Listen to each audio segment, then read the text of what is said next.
लोग अभी पूजाओं में पढ़ लेते हैं, मुनि मन सम उज्जवल नीर प्रासु के गंध भरा। अरे मुनि मन के समान अपना मन तो बनाओ, मुनि के छोड़। मुनि जैसा तो मन कब बनाओगे, तो मुनि जैसा मन भी नहीं बना पाते हो। मंदिरों में आते हो, सकल गे गायक तदपि निजानंद रसलीन, सो जिनेन्द्र जयवंत नित अरिरज रहस विहीन।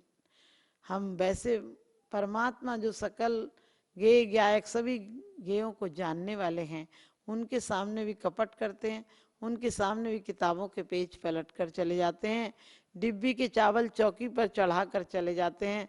कभी अपने आप को सोचा करो, जिंदगी हमें क्यों मिली थी? ये कपट करने के लिए नहीं मिली थी। दूसरों को धोखा नहीं देते हैं, आप स्वयं धोखा खाते हैं। अपने जीवन में किसी औरों को धोखा नहीं देना है, अपने आप में सच्चाई लाना है दूसरों को। क्योंकि कहा भी है तत्वार सूत्र में कि योगों की वक्रता तुम्हें अशुभ का बंद कराती है, अशुभ नाम कर्म का बंद कराती है। और जब अशुभ नाम कर्म का बंद होगा तो आप कितने भी सच संवार लेना, आपके चेहरे पर सुंदरता नहीं आ सकती है। एक व्यक्ति पत्नी के मरने पर बहुत रो रहा था। लोगों ने कहा आपको कैसे तसल्ली हो, आप कितने दुखी हैं, बहुत दुख होता है आपको, कैसे करके थोड़ी सी शांति मिले। तो वो नाटककार था, अभिनेता था। बोला अभी क्या, जब पत्नी की लाश उठी थी तब देखते मेरा रोना। यानी रो भी रहा है तो दिखाने के लिए रो रहा है। इसी प्रकार से आज हमारे सारे रिश्ते दिखाने के लिए हो गए। हम किसी के यहाँ चाहे संवेदना व्यक्त करने जाएं, चाहे किसी के यहाँ आशीर्वाद देने जाएं, और चाहे किसी के यहाँ प्रेम जताने जाएं, हमारे सारे रिश्ते मस्तिष्क के रिश्ते हो गए। सारे रिश्ते हम विचार पर जीने लगे। क्योंकि बुद्धि को, इस दिमाग को ज़्यादा तनाव मत देना, ये विक्षिप्त हो जाएगा। आज सारे रिश्ते, सारे व्यापार, सारा कुछ हमारा हृदय से समाप्त हो गया। पहले हृदय के रिश्ते होते थे, एक दूसरे के लिए पूर्ण समर्पित रहते थे। हमारे हृदय के तार किसी के प्रेम में बंधे होते थे।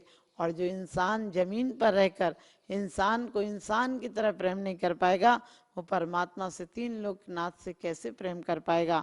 तो हमारे जीवन में रिश्ते इतने मधुर हों, सब व्यक्ति से एक नहीं। इंसान अपने परिवार के लिए नहीं जिए, बल्कि परोपकार के लिए जिए।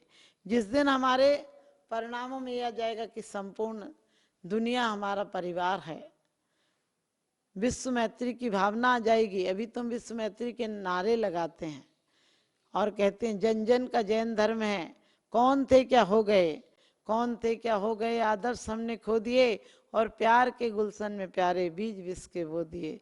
थी हमारी मान्यता, थी हमारी मान्यता, टिकट ट्रेनों में चेक होते न थे, और जैन दे दे जहां पर गवाई, फिर न थी कोई सुनाई। अब हमारी मान्यता को मानता ही कौन है, अब हमारी मान्यता को मानता ही कौन है। और आपसे ही पूछती हूँ कि आप सचमुच जैन हैं? आपसे ही पूछती हूँ कि आप सचमुच जैन हैं? लोग जैन के नाम पर सिर्फ रूढ़ियों की तरह जी रहे हैं। जो काम हमारे बाप दादे करते आए थे वही काम हम कर रहे हैं।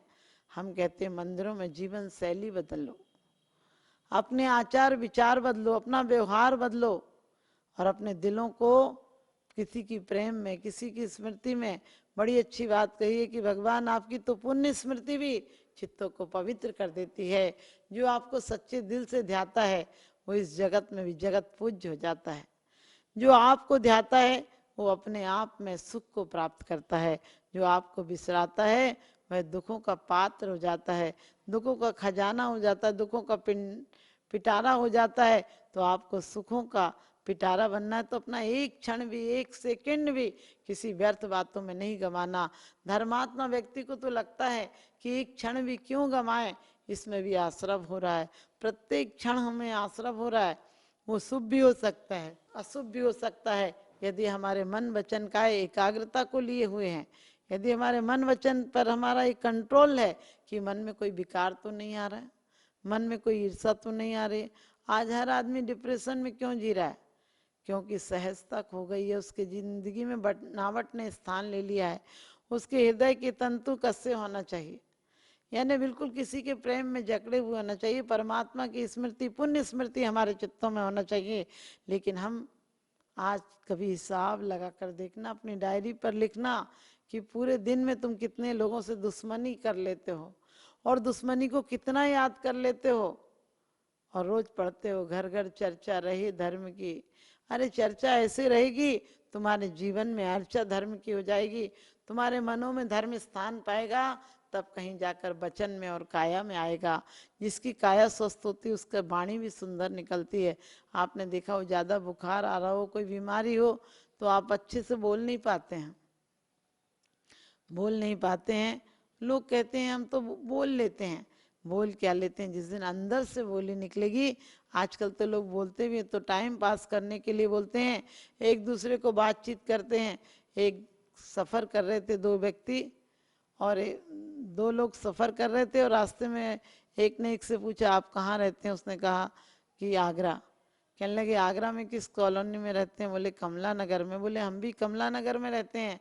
बोले आप किस मोहल्ले में रहते हैं, उसने जिस मोहल्ले का नाम बताया। दूसरा बोला मैं भी उसी मोहल्ले में रहता हूँ। और फिर बोले आप किस मकान नंबर, उसने जो नंबर बताया उसने कहा मैं भी उसी नंबर में रहता हूँ। तो कहने लगे एक व्यक्ति के से रहा नहीं गया, कहने लगे अरे तुम हद दो, जानवर भी एक दूसरे को पहचानते हैं। तुम एक मोहल्ले में रहते हो, एक कॉलोनी में रहते हो और एक मकान में रहते हो, तब भी तुम एक दूसरे को पहचानते नहीं हो। तो दोनों व्यक्तियों ने कहा अरे हम तो एक दूसरे को जानते हैं लेकिन टाइम पास कर रहे हैं। आप सोचिए, जिंदगी एक पेपर पात्र की तरह होती है, जिंदगी एक कक्षा की तरह होती है। जो कक्षा में अच्छी तरह पढ़ाई करता है वो पास हो जाता है, यहाँ टाइम पास नहीं, हम तो पास हो ही रहे हैं। कर्म तो में प्रति क्षण काल का कुठार हम पर घात कर रहा है, प्रत्येक क्षण हम मौत की तरफ जा रहे हैं। और आप समय को क्या काटोगे, समय आपको काट कर चला जाता है। तो कहते हैं कि उस व्यक्ति ने कहा हम बाप बेटे हैं, समय पास कर रहे हैं। हम समय पास नहीं करें, हम समय को सार्थक बनाएं, हम मन पर विचार करें। मन में कोई गंदे विचार तो नहीं आ रहे हैं, मन कहीं ईर्षा द्वेष छल कपट की ज्वाला में जल तो नहीं रहा है। हम वचनों से देखें कि हमारे वचनों से किसी को तसल्ली सहानुभूति और प्रेम बिखर रहा है या नहीं। ये वाणी को तलवार नहीं प्यार का उपहार बनाएं। इस वाणी से जो कोई मिले वही हमसे दोस्ती का रिश्ता हो जाए। आप सफ़र करते हैं तो किसी से मिलते हैं प्यार हो जाता है और किसी से मिलते तो झगड़ा हो जाता है। आप यदि अच्छे से बोलते हैं तो उसी से प्यार हो जाता है और यदि क्रोध में बोलते हैं तो आपका झगड़ा हो जाता है।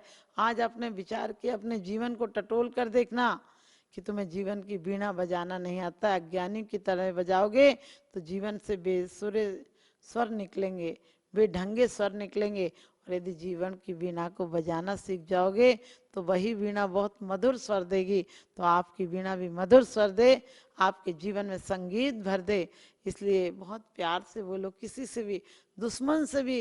यदि दुश्मन तुमसे लड़ने भी आता है, तुम पर दोष भी लगाता है, तुम्हें मारता पीटता भी है, तो सोचना एक कर्जा निपटा है, इसको मैंने मौका दिया है, अवसर दिया है कि अपने शांत चित्त हो सके। तुम शीतल सरोवर बन जाना। शीतल सरोवर यदि पानी नहीं देता है तो कम से कम उसके पास से गुजरे तो कोई हवा तो देता है। हमारे मनों को हमें बहुत शांत करना है, क्योंकि मन कभी तृप्त नहीं होता है वासनाओं से, मन कभी भोगों से तृप्त नहीं होता है। मन तो साक्षी भाव से तृप्त होता है, मन भागने से नहीं, मन तो जागने से तृप्त होता है। और कहा है काया को हमेशा इन हाथों से किसी की सेवा की है, परोपकार किया है, किसी के घर पर जाकर उसके घर को बनाने की कोशिश की है। सुई की पिछली नोक बनना, अगली नोक मत बनना जो सिर्फ घाव ही घाव किया करती है, पिछली नोक बनना जो फटे दिलों को भी सिल दिया करती है। क्योंकि कहते हैं हमारे यहाँ कहा है वाणी हमारी कैसी हो, हित हो मित हो प्रिय हो, लेकिन विचार करना हम आधी वाणी तो बेकार बोलते हैं। हम दिन भर में कम से कम 70% व्यर्थ की बातें करते जिनसे हमारा कोई प्रयोजन नहीं। किसी के घर में क्या हुआ हमें क्या मतलब, किसी के घर में क्या चीज आई इससे हमको क्या लेना देना, उसके घर में आई तो रहने दो। और आजकल मार्केट क्या चल रहा है, खेल कौन सा चल रहा है, फैशन कौन सी चल रही है, आजकल किस पार्टी कौन जीतेगी, कौन सा खेल चल रहा है, कौन सा मैच चल रहा है, ये व्यर्थ की बातें में कैसा मौसम है, ये सब करके हम अपने आप में पाप कमाते हैं। तो हमें सहजता और सरलता लाना है ताकि हमें दोबारा मनुष्य जन्म मिल सके। हमें अपने जीवन की कुटिलताओं को मिटाना है और सरलता सहजता होगी तो आपको सब लोग प्यार करेंगे। और दुनिया में लोग कहते हैं महंगाई बहुत हो गई है, मैं कहती हूँ महंगाइयों को गालियाँ देते रहना, महंगाई कम नहीं होगी।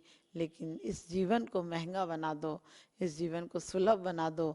लोग कहते हैं कि जिसके घर में कुछ नहीं होता है वो त्याग कर देता है, मैं कहती हूँ जिसमें बहुत कुछ होता है वही त्याग करता है।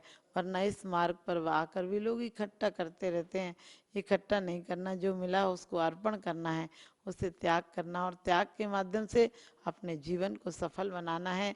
हमारे जो भी महापुरुष हुए, किसी भी धर्म के हों, किसी भी मजहब में हों, वो सब राजपुत्र थे, बड़े घरानों के पुत्र थे। और हमारे तीर्थंकर भी राजपुत्र थे जिनके घरों में कोई कमी नहीं थी। तो हम अपने जीवन में बाहर की कमी को नहीं देखें। आज तक हमारी वासनाओं से चित्त हमारे भिखारियों की तरह जिए, उनसे सम्राट बनाए। और जिसके पास बहुत दौलत होती है, जिन तीर्थंकरों के पास बहुत दौलत थी लेकिन उन्होंने दौलत के राज को जाना तो उन्होंने उससे त्यागने का भाव आया। आज का इंसान त्याग ही नहीं पाता क्योंकि है ही नहीं, तो वो सिर्फ पाने की दौड़ में दौड़ता है। इसलिए त्याग, सच्चा त्याग नहीं होता उसका। त्याग के बाद भी राग ही बना रहता है, त्याग के बाद भी संग्रह का भाव बना रहता है, क्योंकि जिसको जो कुछ नहीं मिलता है वही याद आता है। तो हमें भी ऐसा जीवन नहीं जीना है जो सिर्फ मांग करते करते मर जाएं, हम दान करते करते मर जाएं। हमारे हाथ ऐसे होना चाहिए, भिखारी की तरह ऐसे नहीं होना चाहिए। लाओ लाओ नहीं, लाभ है तो उसे बांटो, जो मिला है उसे बांटो। यदि बांटोगे तो परमात्मा तुम्हें बहुत कुछ देगा। तुम्हारे घर में कृपणता से नहीं, कृतज्ञता से तुम्हारे घर भर देगा। तो आप अपने जीवन को कठोर नहीं, मोम सा मुलायम बनाएंगे, इस्पात सा नहीं फूलों सा बनाएंगे। हम पत्थरों के घर नहीं, हम फूलों के घर बनाएंगे। हम हंसते लोगों को साथ, रोते लोगों को हंसाएंगे। और हम किसी के दुख दर्द बांट कर हम भी एक दिन परमात्मा हो जाएंगे, हम भी एक दिन परमात्मा हो जाएंगे। आप सबके अंदर भी परमात्मा की उपलब्धि हो, परमात्मा आपके जीवन में सुखों की बरसात कर दे। इन्हीं शुभ भावनाओं के साथ बोलिए आदिनाथ भगवान की जय।